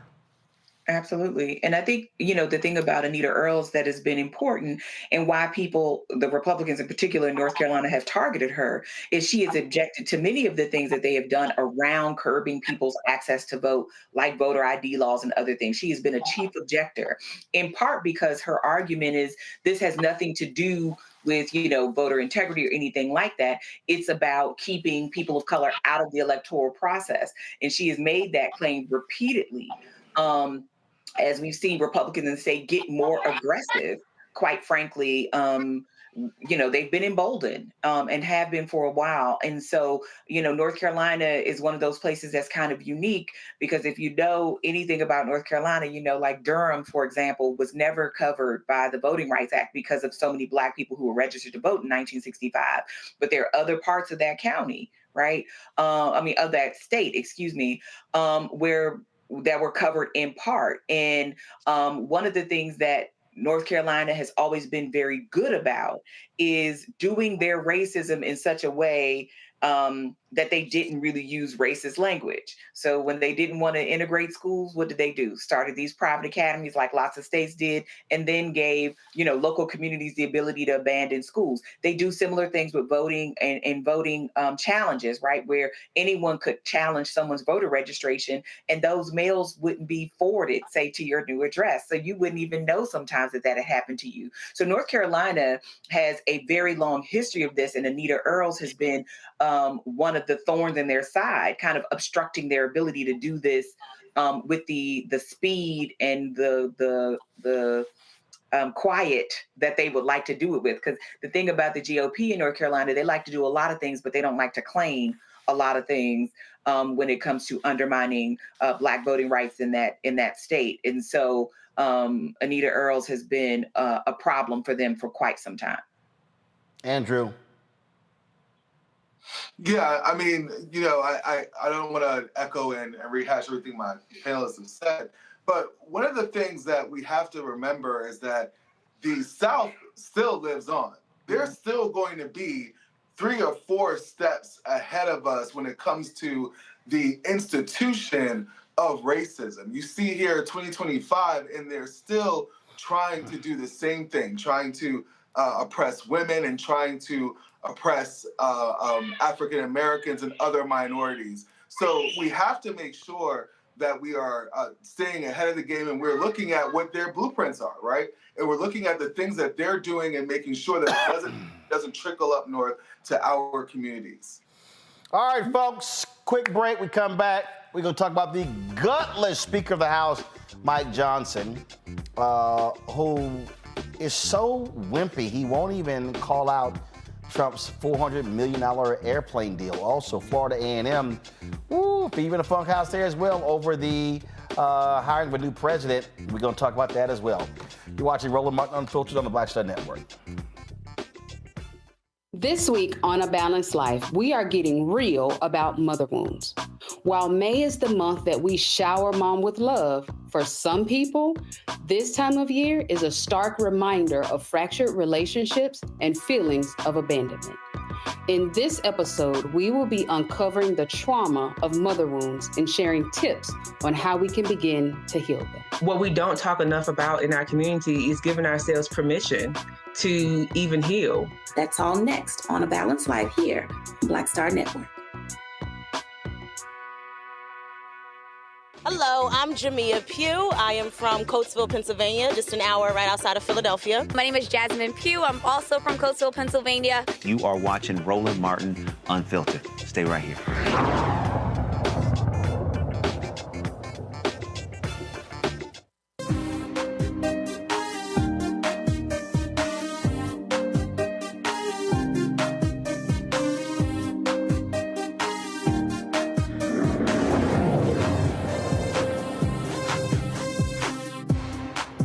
Folks, the search is over. Morehouse College has named Dr. F. DuBois Bowman as its 13th president, marking a powerful return to a Morehouse man. Bowman, a 1992 graduate.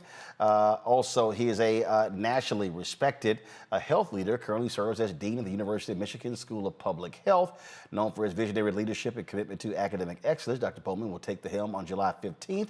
Trustees say he brings the perfect blend of intellect, strategy, and values-driven leadership to guide Morehouse into its next era. Now, going to Florida, Florida A&M's presidential search has reached a fever pitch with controversy swirling around finalist Marva Johnson in the process itself. Despite strong opposition from students, alumni, and civil rights leaders, including a rally led by Florida A&M alum and Hollywood producer Will Johnson, Johnson made her case before the Board of Trustees. During her interview today, she thanked the search committee and emphasized her commitment to Florida A&M's legacy. Meanwhile, critics say they question her academic qualifications and alleged political interference, pointing to her ties to Florida's Republican leadership and her late addition to the finalist pool. NAACP leaders in the Florida A&M community have called for a restart of the search to ensure transparency and fairness. The Board of Trustees are going to vote on May 16th, with the Florida Board of Governors making the final decision. Play some of that audio, please. Assessments, and this is one place where AI can be helpful. Getting real-time assessments from students might help the teachers improve their ability to service the students in the classroom.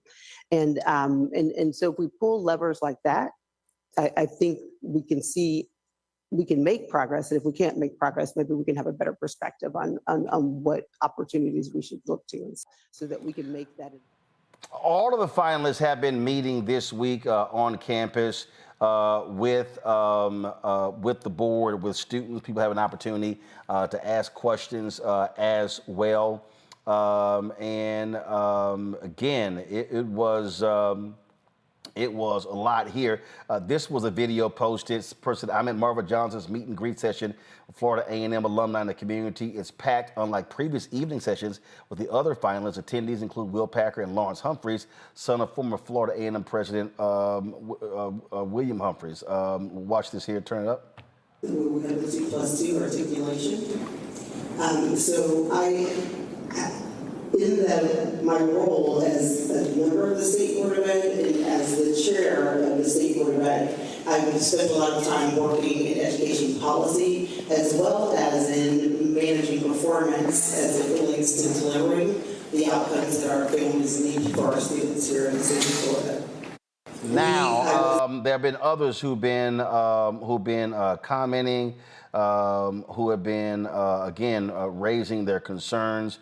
Let me pull up a second here. I'm going to show you. I'm going to show you here.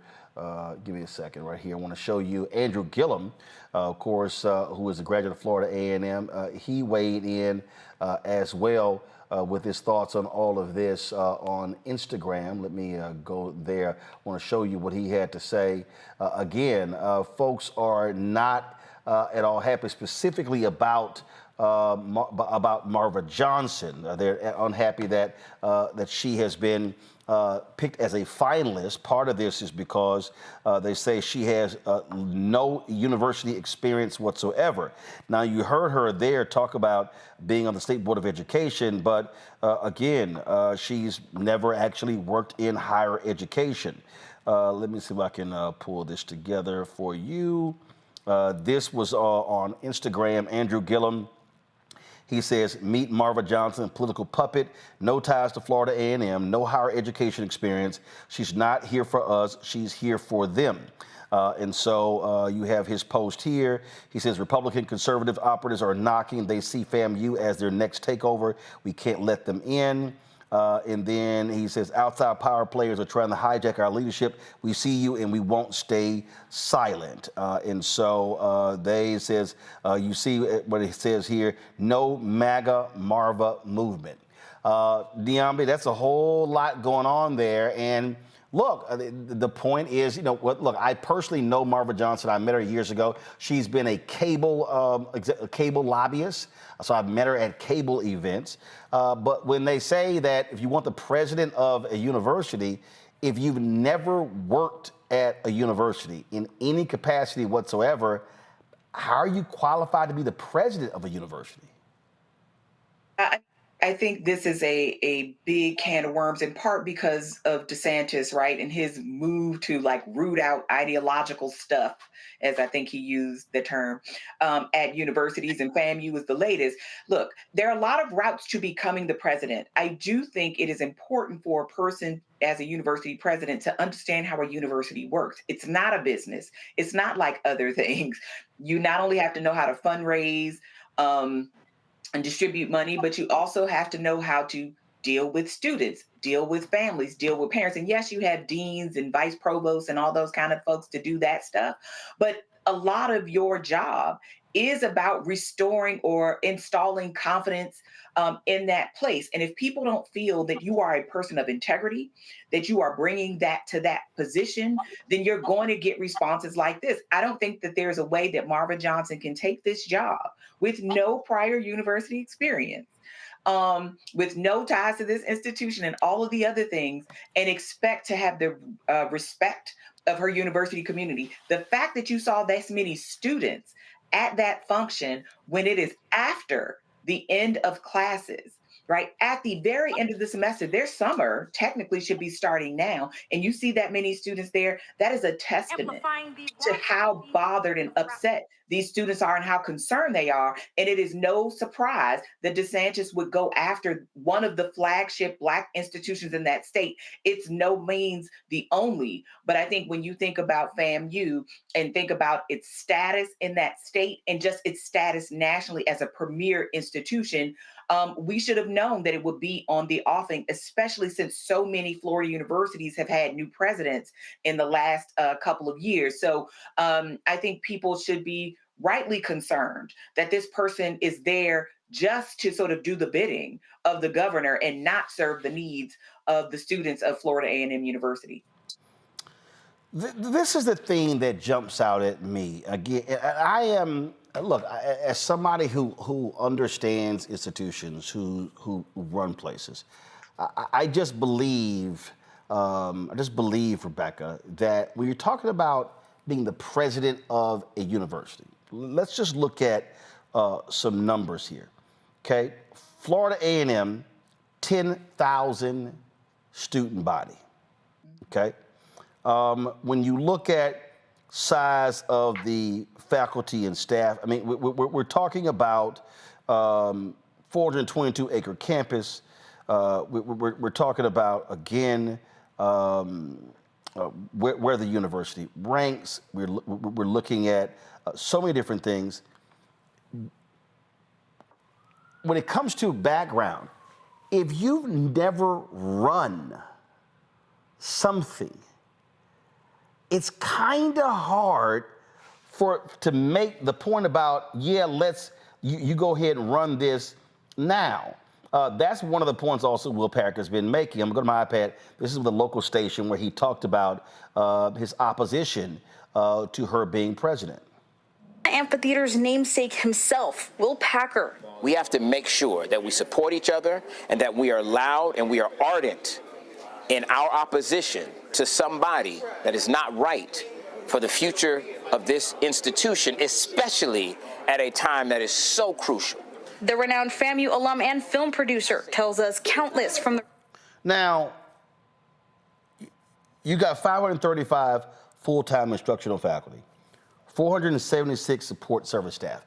Again, if I'm hiring somebody, my first question is, have you ever run an institution of this size? Have you run an institution half this size? If you haven't, how could you be considered a finalist for a job of a flagship university in the state of Florida? So here's the thing about FAMU. If you know anyone who went to FAM or is an alum of FAM, and if you're familiar or a part of the FAMU League, then you absolutely know how tight-knit that community is. If you never walked the highest of 7 hills there, then you don't need to be trying to run FAMU. So it's not just whether or not have you run an institution where it's over 10,000 enrolled students, plus just under 1,000 faculty and staff, but it's also what is your commitment to FAMU? The other thing is past this prologue. So I believe she was the chair of the Florida State Board of Education. So tell me, how did Black students in Florida public schools fare under your leadership? Did they increase? Did they improve in scholastic achievements? Or was there a decrease? What were the outcomes of Black students? If you can't answer that, if you can't prove even in your past that you've done things to the betterment of Black students in the state of Florida, then you do not deserve to run FAMU. And finally, I'm going to be a little petty and no, to those who are making comments, I'm not going to make fun of her wig, but this is what I'm going to say. She is a member of Alpha Kappa Alpha. I think it's telling that they're like usually when someone who's trying to go into leadership and is a member of my illustrious sorority, we go up for that person. We are extremely supportive and supporting that person. I think it's very telling that I'm not hearing members of Alpha Kappa Alpha shouting out their support of her in this endeavor. She certainly is not a good fit. She is not qualified. She has not shown a commitment to the FAMU community. And it is what it is. It's a farce. So again, for me, I just look at very clear metrics and understanding. Andrew, we'll go to you. I'm looking at, this is the resume. Again, y'all, this is not my opinion. This is the resume of Marva Brown Johnson. It says right here. Okay, this is, I just want everybody to hear what I'm saying. Professional experience, Charter Communications, 2016 to president. Group Vice President, 2020 to president. Regional Vice President, State Government Affairs for the South, 2016 to 2020.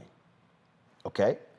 Bright House Networks, acquired by Charter in 2016. So worked there from 2016 to 2016. Corporate Vice President, Government and Industry Affairs, 2010 to 2016. Corporate Vice President, Technology Policy and Industry Affairs, Interim Vice President, CLEC Operations. Then you go to Director, Carrier Services and Financial Operations, 2006, 2008. So if we're starting in 2000, and again, okay, law degree from Georgia State, MBA from Emory University, Executive Management Program, Harvard Business School, Bachelor of Science from Georgetown University. Okay. So if I'm looking at experience, I'm looking at 2016 to present. So that's 19 years. I mean, 9. No, I'm sorry, nowhere in here do I see leading or running an institution. Running, how many employees? Again, this is what I look at. I look at how many people did you manage? I look at, do any of these jobs have what we call P&L responsibility, profit and loss? The answer is no. I'm sorry. I don't, and again, I know Marva personally. I've met her. She's a golfer. I mean, I text her last week. I just don't see how this light of a resume to be a university president. These two simply don't correlate. Well, look, Roland, honestly, after seeing this, I think that I might put in my application to be the president of Howard University. Because this is the definition of a plant. When you look at the other candidates that she's up against, one is the vice president of that university. The other one works at Eastern Shore currently. They are so much higher qualified than she is, even at this moment, that it makes zero sense except for the fact that she is a MAGA plant. And for her to even be considered, you go back to thinking about the process of applying for a job. When you sit behind your computer, you put your resume in, and then you hope that you get a call back. You get all these qualifications that a person in this job needs to do this, and that, right? And then you apply for the job and you say, man, I have all these qualifications and I hope that I get a call back. And they called her back, someone that I was listening, I didn't hear anything in there that said anything about being in any way related to education, whether it be even except for a student, right? Except for getting degrees in education, nothing in there teaching a class, even sitting on a board of a university, nothing in terms of educational experience. So this is a definition of a plan. It's sad because we have somebody in the White House right now that has experience, yes, 4 years beforehand, but completely unqualified for the position, and now they're starting in Florida. It goes back to what I was saying about the South, that we gotta watch the South, right? And these trends in the South, and they're starting in Florida at FAMU, a very well-known, highly respected HBCU. And I think that if they let her in, there's going to be the trend. Because just because she's an AKA does not mean that she's qualified to run an entire institution. So I just want to show people, these are the finalists. All right, so you look right here.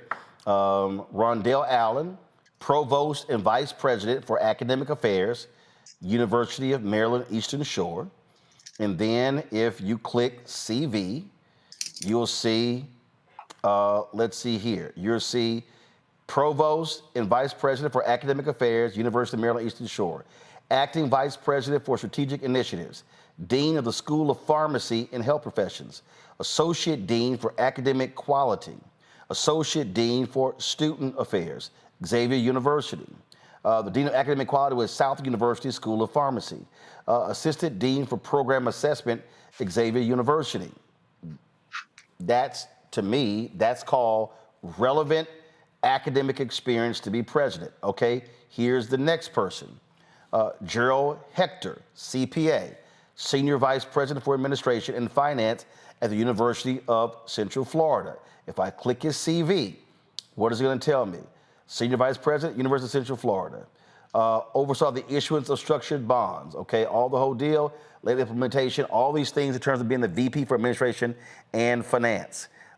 Then, as I go, Morehouse College, Executive Vice President, Chief Business Officer. Let's see here. Cornell University, Vice President for Financial Affairs, University Treasurer. There 2 years. Before that, let's see here, Vice President for Financial Affairs. They're still at Cornell. Okay, Ithaca College, Vice President for Finance and Administration. Let me go down further. Johnson C. Smith, Vice President of Business and Finance. Okay, Corporate Controller, United Negro College Fund, there for 6 years. Deloitte and Touche, Public Accountant. All right, so that is a extensive business academic record. Okay, again, I already showed you Marva Johnson's resume. The fourth candidate, Donald Palm, Executive Vice President, Chief Operating Officer, Florida A&M University. Okay, so if I go through here, Florida A&M, EVP, Chief Operating Officer. Before that, let's see here. Okay, academic stuff, policy, strategic, all that sort of stuff. Interim Vice President for Advancement and Executive Director, Florida A&M Foundation. Got it? All right. Let's see. Previously, Virginia State University, Executive Vice President and Provost, Vice President for Student Affairs, Vice President for Research. Let's see here. Let me go on down. Progressive Leadership. Florida A&M, Associate Provost for Undergraduate Education, Associate Vice President for Academic Affairs, Assistant Vice President for Academic Affairs. Okay, so you have 3 candidates with significant university experience. 1 candidate, 0 university experience. Also, candidates that dealt with finances, managed staffs. 1 who's been a lobbyist. I'm sorry. I understand why people at Florida A&M are going, what the hell? This don't make no sense. Absolutely. I mean, for the party that loves whining and complaining about DEI and merit-based hiring, Rebecca, I'm sorry, I don't see the merit. and I'm making an apples-to-apples comparison to resumes. They didn't even try here, so it's very insulting.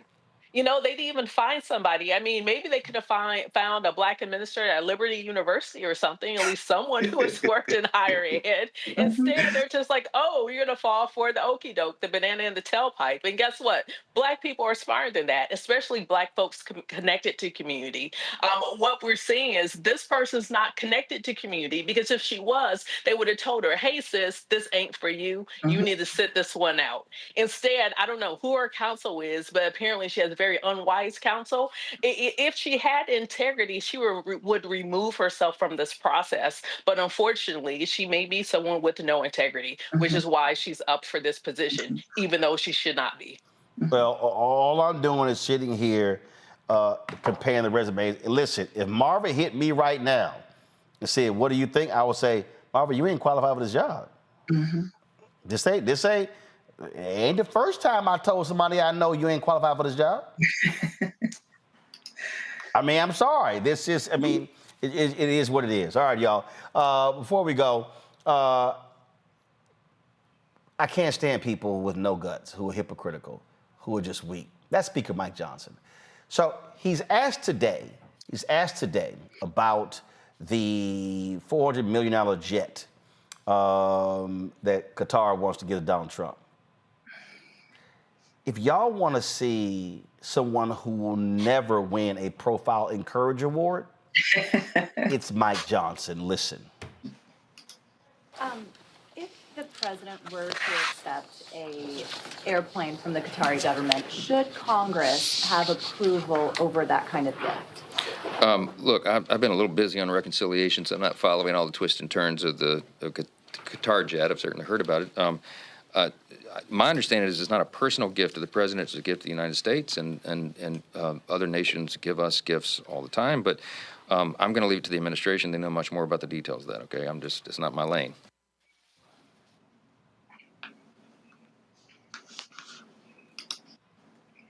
Run that back.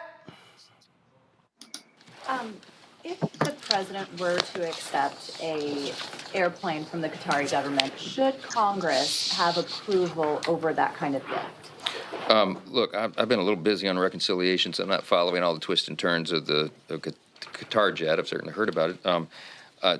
My understanding is it's not a personal gift to the president; it's a gift to the United States, and other nations give us gifts all the time. But I'm going to leave it to the administration. They know much more about the details of that. Okay, it's not my lane. It's not my lane. Not my lane. Really? Henry, go to my iPad. Y'all, Article 1, Section 9, Clause 8 says, no title of nobility shall be granted by the United States, and no person holding any office of profit or trust under them shall, without the consent of the Congress, except of any present emolument, office, or title of any kind whatever from any king, prince, or foreign state. Andrew, what that means is, Speaker Mike Johnson, it is your fucking lane. The Constitution clearly states it's your lane. Go back. Right here. Without the consent of the Congress. And then to say, oh, we get gifts all the time. Not $400 million planes. And in the announcement that it's going to go to the United States, and then after he leaves, it gets transferred to his library for his personal use. Bruh, really? Yeah, I mean, talk about the miseducation of Congress. First off, the United States educational system needs to do better. I don't know. No, the U.S. education system is fine. That dumbass don't want to answer the question. I am not the Speaker of the House, and I know about the emolument clause. Right. They didn't ask him to spell it. They asked him to weigh in on it. Yeah, and I just don't understand how he can at least just say, or someone could have prepped him to say, you know, you're going to get asked about this jet. So if you're going to get asked about this jet, please just go ahead and say that Congress will have to, you know, decide it later. Instead, he just acts like he has no idea, completely uninformed about anything. And then he makes this ridiculous remark that that the Congress has no bearing on whether or not a $400 million jet goes to the leader of the free world. Come on, this is ridiculous. I mean, this whole damn, I don't know. Yeah. That's not my job. I don't know. I mean, why y'all asking me? I mean, I've been busy with some other stuff. I haven't heard. You didn't tell me your ass is Speaker of the House, and you ain't heard about this here? I mean, listen, if you can't chew gum and walk across the street at the same time, then this is clearly not the job for you. Look, Mike Johnson is not ready for prime time. It's been clear from the beginning that he is there to essentially say whatever Donald Trump wants him to say. The fact that they're talking about accepting this plane and then trying to use our money to retrofit it, right, to make it the Air Force One, not thinking about the security concerns or anything else, but when it is decommissioned, right, when he leaves office, he's going to be able to use it for his private use and donate it to his presidential library. I mean, let's talk about what this is really about. Donald Trump wants an upgrade. He is willing to take a bribe from whomever is offering it. In this case, it happens to be Qatar. I think there are real questions about Donald Trump not just wanting to be a king, but the level of public corruption that he will engage in. And then look at us with a straight face and say, no, I'm not. And everybody around him, the sycophants and others whose job it is, again, to serve the people of the United States and not Donald Trump, just sit around and twiddle their thumbs and say, I don't know anything about this. Everybody knows something about this by now. Why don't you know about this? And I think this stuff, this sort of mealy-mouthed playing in our faces that they're all doing, it's going to come back to bite them eventually. Because one thing we do know about Donald Trump, he does not forget and he takes score. So those who choose to get a backbone and stand in the way of this gift, right, this government to government gift that somehow is going to revert to Donald Trump as a private individual once he leaves office, whenever that is, he will go after them. And I'm just curious to see how many people are going to, you know, I don't know, try to maintain some semblance of integrity, try to pretend that this is still a democracy, that they are still people with actual titles and some power here. I'm waiting to see it. It's certainly not going to be Mike Johnson. Maybe Thune or some others will come forward and say something. But this is out and out ridiculous. It's corrupt. It raises all kinds of security issues. And, you know, this is par for the course when you're looking at this administration. Before I go to Rebecca, I found this to really be laughable. If you want to see how hypocritical this fool is, watch this. Of President Mr. Speaker, you were very critical of President Biden and his family's foreign business dealings. You supported an impeachment inquiry as a result of it. Are you equally concerned about President Trump's family's business dealings, especially given the fact that he is in a region now where his family has billions of dollars of investments in Doha and Saudi Arabia, and the fact that he has a crypto business now where he's auctioned off access to the White House for the highest bidder in his meme coin? Look, there are authorities that police executive branch ethics rules. I'm not an expert in that. My expertise is here in the House. Okay, I will say that the reason many people refer to the Bidens as the Biden crime family is because they were doing all this stuff behind curtains, but in the back rooms. They were trying to conceal it, and they repeatedly lied about it, and they set up shell companies, and the family was all engaged in getting all on the dole. Whatever the President Trump is doing is out in the open. They're not trying to conceal anything. But, Mr. Speaker, the investment in the meme coin, those folks are not transparent. We do not know who those people are. I don't know anything about the meme coin thing. I don't know. I can just tell you that, I mean, President Trump has had nothing to hide. He's very upfront about it, and there are people who watch all the ethics of that. But I mean, I've got to be concerned with running the House of Representatives. Is it Congressional's oversight, though? That's the Congressional responsibility, isn't it? Congress has oversight responsibility, but I think, so far as I know, the ethics are all being followed. So, yes, sir. So, let me give y'all a translation. Unlike some other people who we accused of being criminals, but we couldn't find any evidence they were criminals. See, Donald Trump he robs the bank in daylight. And see, when Donald Trump robs the bank, they don't wear masks, and they don't put on gloves. So see, what they do is they send you a text before they steal your stuff. So Trump's people are just they are transparent with being grifters. Rebecca, that's really what he said.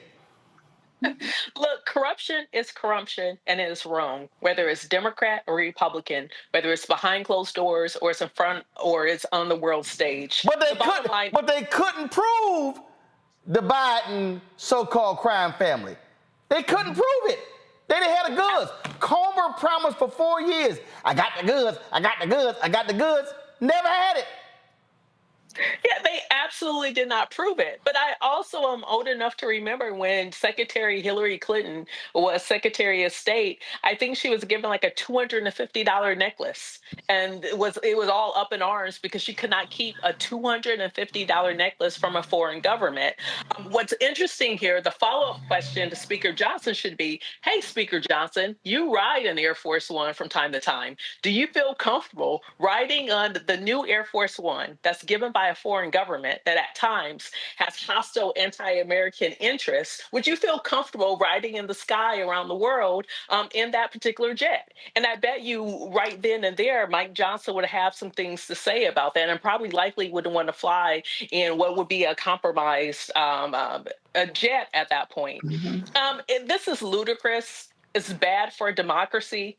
It also shows that Speaker Mike Johnson is not a good leader. He's not upholding constitutional principles, especially for someone who claims to, want to uphold the Constitution. Because as a reminder, Article 1 of the Constitution outlines Congress and Congress's principal role in this democracy in being the primary check and balance on the executive branch. But this is something that Speaker Johnson isn't comfortable with doing. So maybe he's not qualified for the job.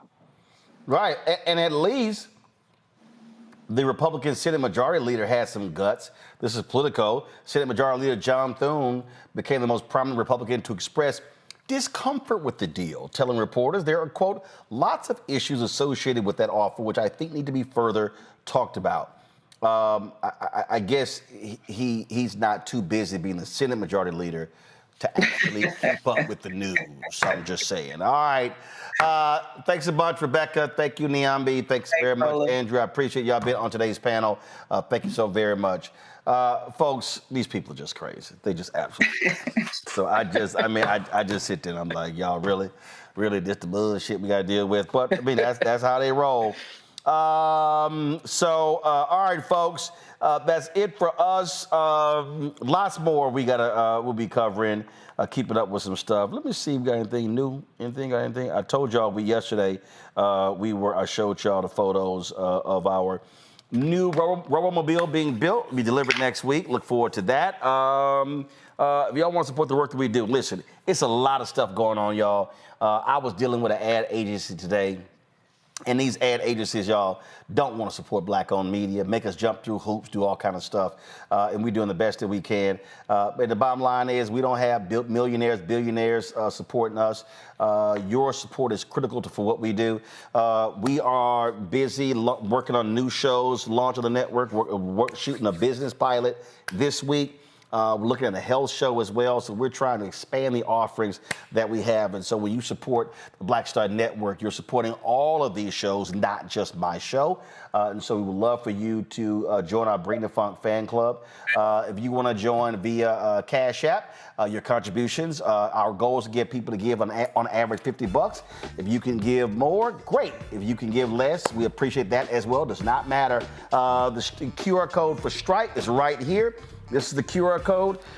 Click the Cash App button to contribute. Also, see a check and money order to P.O. Box First of all, make a big payable to Roland Martin Unfiltered. Send it to P.O. Box 57196, Washington, D.C. 20037-0196. PayPal R Martin Unfiltered. Venmo RM Unfiltered. Zelle Roland at RolandSMartin.com. Roland at RolandMartinUnfiltered.com. Download the Black Star Network app. Apple phone, Android phone, Apple TV, Android TV, Roku, Amazon Fire TV, Xbox One, Samsung Smart TV. Of course, be sure to get my book, White Fear, How the Browning of America is Making White Folks Lose Their Minds. Get the book stores nationwide. Also get the audio version I read on Audible. Get your Roland Martin Black Star Network swag. We got our new shirts, merchandise, you name it, we got it. Go to rolandmartin.creator-spring.com. The QR code is there as well. Plus, download the app Fanbase. And if you want to invest, go to startengine.com/Fanbase. Folks, that's it. I'll see y'all tomorrow right here on Roland Martin Unfiltered. Holla! Black Star Network is here. Oh, no punch! I'm real revolutionary right now. Thank you for being the voice of Black America. All momentum we have now, we have to keep this going. The video looks phenomenal. See, this difference between Black Star Network and black-owned media and something like CNN. You can't be black-owned media and be scared. It's time to be smart. Bring your eyeballs home. You dig?